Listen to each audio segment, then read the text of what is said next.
الرجيم بسم الله الرحمن الرحيم وأطيعوا الله ورسوله ولا تنازعوا فتفشلوا وتذهب ريحكم واصبروا إن الله مع الصابرين ولا تكونوا كالذين خرجوا من ديارهم بطرا ورئاء الناس ويصدون عن سبيل الله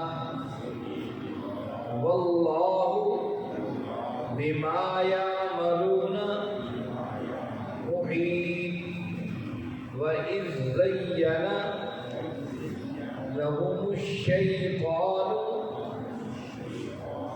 أعمالهم وقال لا غالب لكم اليوم من الناس وإني جار لكم فلما تراءت الفئتان نكص على عقبيه وقال إني بريء منكم إني أرى ما لا ترون إني أخاف الله والله شديد العقاب صدق اللہ۔ عزیز ساتھیو، تمام حمد و ثنا تعریف و توصیف اس رحیم و کریم رب کے لیے جس کا رحم اور کرم عرض و وسیع، اس کا رحم اور کرم ہی ہے کہ ہم اس کے گھر میں اس کی کتاب کو سمجھنے اور سیکھنے کے لیے اکٹھے ہیں۔ اس کے بعد لاکھوں کروڑوں درود و سلام اس نبی مہرباں پر جنہوں نے اللہ رب العزت سے حق کو پا کر ہم تک حق پہنچانے کا حق ادا کر دیا۔ عزیز ساتھیوں، 10واں پارہ ہے، سورہ انفال ہے۔ سورہ انفال کی ہم نے 45 آیات پڑھ لی۔ گزشتہ آیات بینات میں اللہ رب العزت نے فرمایا کہ معرکہ کارزار اس لیے برپا ہوا تاکہ جو مرے تو خود ہی نشانی پر مرے۔ مومن اگر وہ شہید ہو اسے پتہ ہو کہ میں ایمان پر شہید ہو رہا ہوں، اور کافر جو مارا جائے اسے پوری واضح روشنی ہو کہ میں غلط راستے پر مارا جائے۔ اور جو زندہ رہے، مومن زندہ رہے، اسے پتہ رہے کہ یہ راستہ جو میدان بدر کا تھا یہ وہ خیر کا راستہ تھا، اس میں اللہ رب العزت نے مجھے توفیق بخشی۔ اور کافر جو میدان بدر میں بعد میں زندہ رہے انہیں بھی یقین ہو جائے کہ مارکا حق و باطل میں ہم غلطی کرتے۔ اللہ رب العزت فرمایا کہ اللہ کا انعام تھا کہ تمہیں بھی تھوڑا نظر آ رہا تھا کفار کا معاملہ، اور کافروں کے نظر مسلمان تھوڑے نظر آ رہے تھے، بس انہیں چٹکیوں میں ہم ختم کرتے ہیں۔ دونوں کے حوصلے بلند تھے، اس لیے تھے تاکہ مارکہ کارزار برپا ہو، اہل ایمان کے دل ٹھنڈے۔ اس کے بعد اللہ رب العزت فرمایا کہ اہل ایمان جب بھی تمہارا مقابلہ ہو میدان کارزار کے اندر، دو کام بڑے اہمیت کے حامل ہیں۔ پہلی چیز اپنے قدموں اور دل کو مضبوط کرنا ہے، اور کثرت سے اللہ کو یاد کرنا ہے میدان کارزار کے اندر۔ یہ دو چیزیں اہمیت کے حامل ہیں۔ یہ دو چیزیں تمہارے اندر ہوں گی تو تم کامیاب رہو گے، ناکام نہیں۔ آج کی آیات میں کچھ اور باتیں بتائی گئی ہیں، آئیے دیکھیے۔ اس میں فرمایا اعوذ باللہ من الشیطان الرجیم وَأَطِیعُوا اللَّهَ، اور اللہ کی اطاعت کرو، وَرَسُولَهُ، اس کی رسول، وَلَا تَنَازَعُوا، اور جھگڑا مت کرو، فَتَفْشَلُوا، بس تم بزدل ہو جاؤ گے، وَتَذْهَبَ رِيحُكُمْ، اور تمہارا تمہاری ہوا اتر جائے گی۔ وَاصْبِرُوا، اور صبر کرو، إِنَّ اللَّهَ مَعَ الصَّابِرِينَ، بے شک اللہ صبر کرنے والوں کے ساتھ۔ یہ رکوع جو ہم نے شروع کیا ہے، یہ دوسرا رکوع ہے 10ویں پارے کا، اور چھٹا رکوع ہے سورہ انفال۔ اس میں اللہ رب العزت ابتدا کے اندر اہل ایمان کو میدان کارزار کے اصول بتائے۔ دشمن سے مقابلہ ہو تو کیا چیزیں ہیں جو تمہارا سرمایہ ہونی چاہیے۔ یہ قرآن بڑی عظمت کا حامل ہے، یہ بتاتا ہے اقتدار اگر تمہیں چاہیے تو کیا کیا عوامل تمہارے پاس ہونے چاہیے۔ گھر کو چلانا ہے تو کیا کیا طریقہ کار ہونا چاہیے۔ دکان اور تجارت کے معاملات کو دیکھنا ہے تو کیا کیا تمہاری زندگی کے لوازمات ہونے چاہیے۔ قرآن مجید نے نہ کوئی تر چیز چھوڑی ہے نہ کوئی خشک چیز چھوڑی ہے، ہر چیز کی وضاحت اس امت کے سامنے رکھی ہے۔ یہاں میدان جہاد و قتال کے اندر جو چیزیں سرمایہ ہیں، ایک مجاہد کے لیے، مومن کے لیے، ان کا تذکرہ یہاں پر ہو رہا ہے۔ پہلی بات بتائی تھی کہ دیکھیے دل اور قدم مضبوط ہوں اور اللہ کی ذکر کثرت سے ہو۔ یہاں بتایا جا رہا ہے کہ اس مارکے کے اللہ اور اس کے رسول کے اطاعت بنیادی حیثیت رکھتی ہے، یعنی کہ تم میدان کارزار میں کھڑے ہو، اللہ اور اس کے رسول کے احکامات لازمی چیزیں ہیں، اس میں اپنی مرضی کے معاملات نہ ڈالو۔ اور اگر تم ایسا کرو گے ولا تنازعوا، اگر تم جھگڑا کرو گے اللہ اور اس کے رسول کے اطاعت کے اندر دیگر معاملات میں، تو دو چیزیں ہوں گی، فتفشلوا، تم بزدل ہو جاؤ، تم ڈر جاؤ گے دشمن سے۔ یہی وجہ ہے کہ اہل ایمان تھوڑے تھے، کثرت پر غالب آئے۔ ماضی کے اندر تاریخ اٹھا کے دیکھ لیجیے، جب ایمان اور باطل کی جنگیں ہوئی ہیں، مومن تھوڑے ہونے کے باوجود بھی دشمنوں پر غالب رہے۔ اس کی وجہ کیا تھی؟ اللہ اور اس کے رسول کی اطاعت۔ جتنی بھی تحریکیں، چاہے وہ اسلامی ریاستوں کی سرکردگی میں لڑی گئی ہوں، یا وہ تحریکیں جو انگریز اور ان کے حواریوں کے خلاف اٹھی ہوں، آپ ان کے بنیادی چیز دیکھیں گے وہ کم تھے لیکن ان کے مقابل کھڑے رہے۔ اور اس میں سب سے بڑی چیز اللہ اور اس کے رسول صلی اللہ علیہ وسلم کی اطاعت۔ اور پھر فرمایا کہ جو ایسا نہیں کرے گا اس میں ایک تو فتفشلوا، بزدلی پیدا ہو جائے گی، وتذهب ريحكم، اور تمہارا جو اتحاد ہے، تمہارا جو اکٹ ہے، یہ ٹوٹ جائے گا۔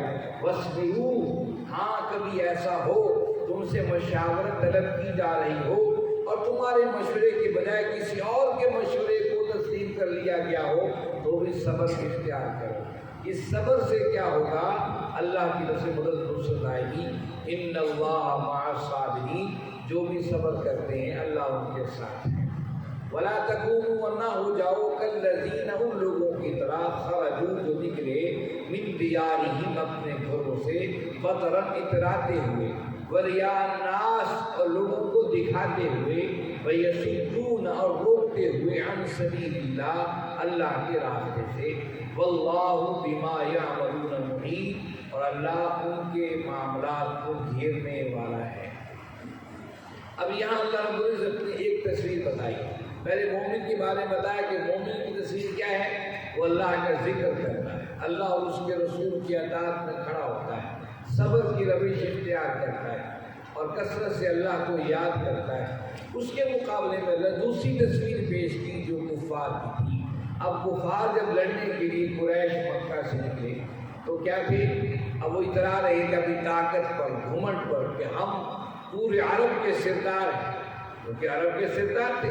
پورے عرب کے اندر خانہ کعبہ کو، بیت اللہ کو بڑی اہمیت حاصل تھی، اس وجہ سے وہ چونکہ متولی تھے خانہ کعبہ کی، اس لیے پوری دنیا عرب ان کا احترام کیا کرتی تھی۔ اور اس طرح کہ میں نے ایک دفعہ ذکر بھی کیا تھا کہ یہ جب دو سردیوں اور گرمیوں میں ایک قافلہ سردیوں میں تجارت کے لیے نکلتا تھا، ایک قافلہ گرمیوں میں تجارت کے لیے قریش کا نکلتا تھا، یہ اپنے جھنڈے لے کر قریش کے جو خاص علامت جو نشان لے کر نکلتے تھے۔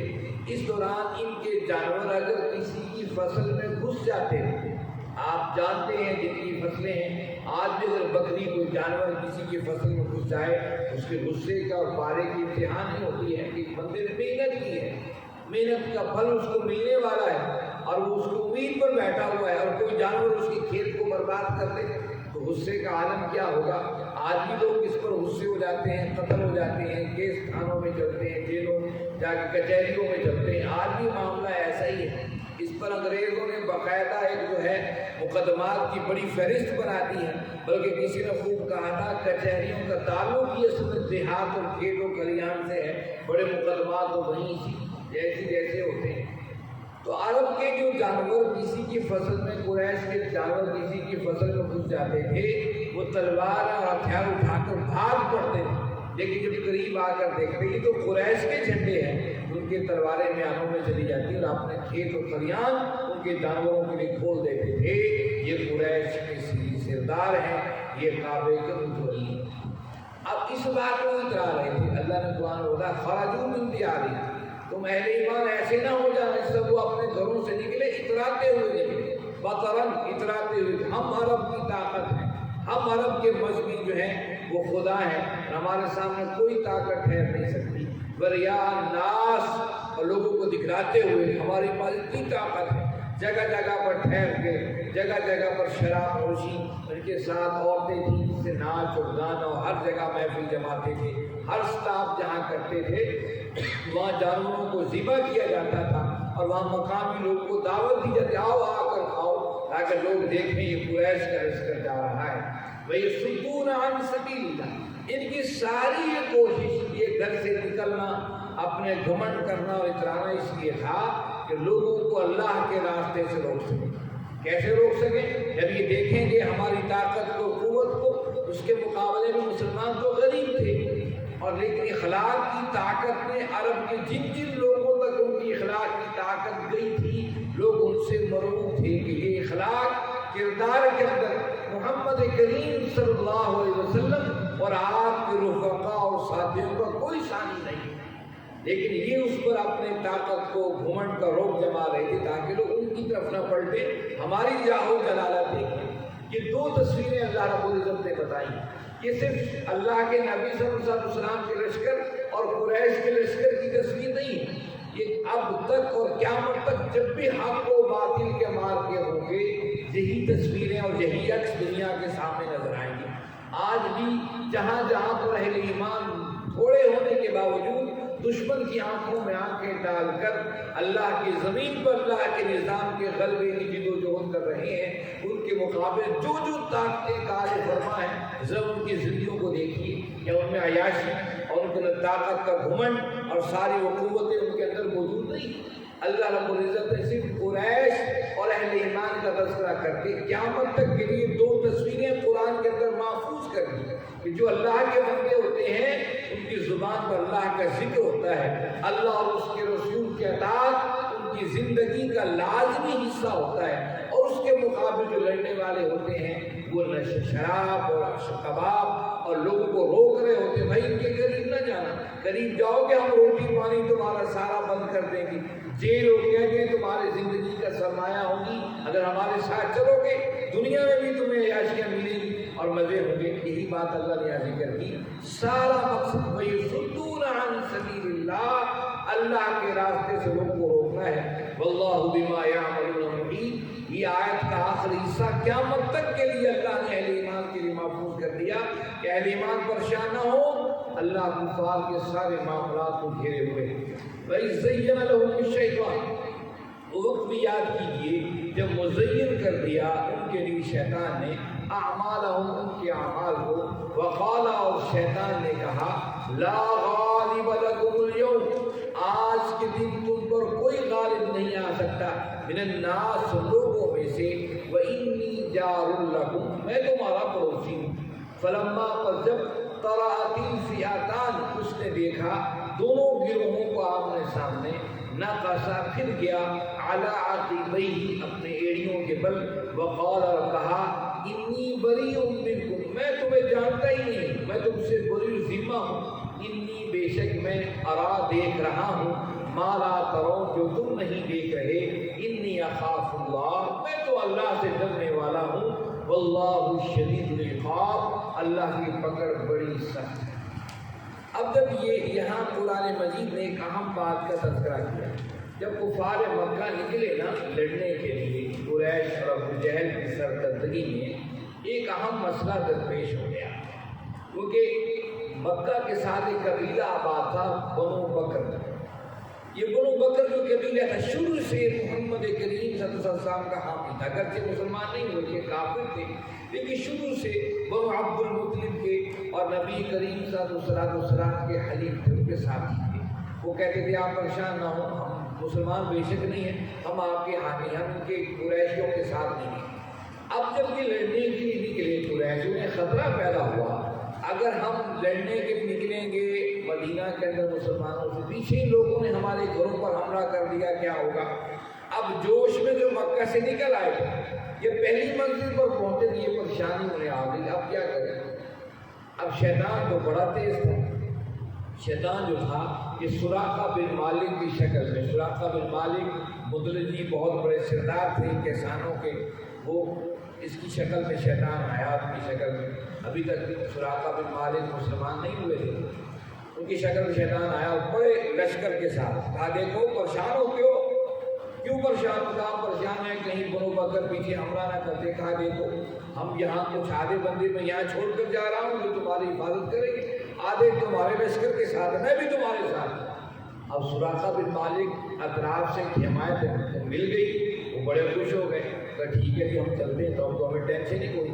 جہاں جہاں پر پریشان ہوتے سراقہ بن مالک کی شکل میں شیطان تھا انہیں خوب کہتا ہو ٹینشن نہ لو، ہم سب میں تمہارے ساتھ ہوں، تم تو بڑے کمال کے لوگ، تمہارے جیسے پورے عرب کے اندر کوئی بندہ ہی نہیں، تم تو قریش ہو، تم تو کعبے کے متولی ہو، تمہاری طاقت کے کیا کہیں، تمہارے سامنے تو کوئی لشکر ٹھہر ہی نہیں سکے۔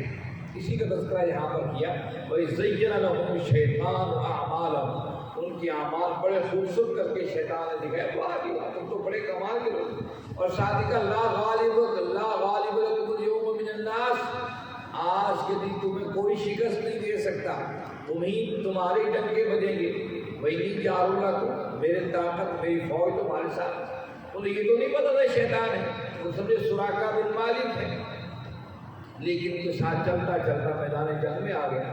اب جب میدان جنگ میں پہنچا اس سے دیکھا جائے جبریل اتر رہے ہیں، میکائیل اتر رہے ہیں، باقی تو تھے، یہ تو جانتا تھا، یہ تو اسی کلاس کا اسٹوڈنٹ تھا، یہ تو وہیں بیٹھتا اٹھتا تھا۔ اب فرشتے تو کسی اور کو تو نظر نہیں آ رہے تھے، نہ اہل ایمان کو نظر آ رہے تھے، نہ کفار کو نظر آ رہے تھے۔ اس سے دیکھا جائے یہ تو جبریل آ گئے، میکائیل آ گئے، تو مجھے جانتے ہیں، میں چاہے سراقہ بن مالک کے لباس میں ہوں کہیں بھی، یہ تو مجھے پہچان لیں۔ فلما طرا الفیاتان، جب اس نے دونوں گروہوں کو اپنے سامنے دیکھا، فرشتوں کو اترتے دیکھا، نقص علی عقبیہ، اپنے وہیں ایڑی کے بل پھر گیا واپس۔ عبداللہ بن عباس رضی اللہ عنہ فرماتے ہیں ایک نوجوان تھا حشام، حارث بن حشام، کہ اس کا ہاتھ پکڑے کھڑا تھا، ایک دم اس نے ہاتھ چھوڑا اور واپسی کے بھاگے۔ انہوں نے کہا وہ بھائی کہاں جا رہے ہو؟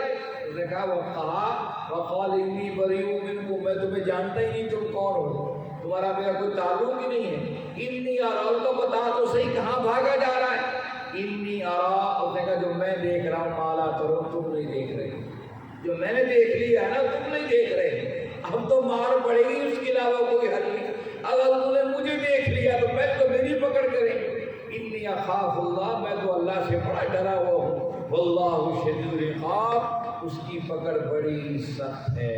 جب شیطان نے منظر دیکھا وہاں سے بھاگنے کی دلوں گواہ نے سنا، کہا ٹھہرو ٹھہرو، اس نے کہا ٹھہرنے کی بات نہیں ہے، اب تو مار کھانے والی بات ہے، اگر میں ٹکا رہا سب سے پہلے آ کر میری گردن تک اٹھتی ہے کہ اچھا تو فرار ہوا ہے، تیری تو تلاش میں ہے، تو نے تباہی بربادی پھیری ہوئی ہے ساری۔ شیطان وہاں سے بھاگ نکلا۔ اللہ رب العزت نے یہ بھی ساری تفصیلات اس قرآن میں بتا دی اور بتایا جب بھی حق و باطل کے مارکے ہوں گے، شیطان اسی طریقے سے باطل کی حمایت کے اندر انہیں مشورے دے گا، ایسا کرو اور ایسا کرو۔ آج بھی ایسا ہی ہے، آج بھی ایسا ہی ہے، کافروں کو کافر کو ایسی پٹی پڑھاتا ہے، یہ پٹی تو پڑی ہے کہ وہ وہاں جا کر مسلم ریاستوں کے اندر اور سعودی عرب جا کر وہاں تک پہنچ کر مسلمانوں کے ساتھ کیا کیا معاملے کرتے ہیں، یہ ان کی پٹیاں ہی جو ہیں، یہ تو ہمیشہ سے ہی دشمن خوف زدہ تھا، کہ حرم کے اندر داخل نہیں ہوا جا سکتا۔ مسلمان جو ہے ان کی غیرت جو ہے یہ کام جائے گی اگر ہم حرم میں داخل ہو گئے، یعنی مکہ اور مدینہ کے اس حجاز اس علاقے کے اندر آج انہیں کوئی خوف نہیں ہے، تو شیطان کی پٹیاں پڑی ہوئی آج ہمیں صاف نظر آ رہی ہیں۔ ان حالات کے اندر دشمن پوری قوت سے چاروں سمت الغار کر رہا ہے۔ یہ قرآن کشتی نوح ہے، یہ قرآن و سنت کشتی نوح ہے۔ تو آپ سب جانتے ہیں کشتی نوح وہ کشتی تھی جس میں جو سوار ہو گئے وہی بچ گئے۔ اس لیے آپ خوش نصیب لوگ ہیں جو اللہ کی کتاب سے جڑے ہیں، اس سے جڑتے رہیے، اس کو سمجھتے رہیے، اس کو اپنی اپنی زندگی میں اتارنے کی کوشش کیجیے۔ اللہ رب العزت سے دعا ہے اللہ رب العزت آپ اور ہم سب کو سمجھنے، اس پر عمل کرنے کی توفیق عطا فرمائیں۔ وآخر دعوانا الحمد للہ رب العالمین والصلاة والسلام علی سید المرسلین۔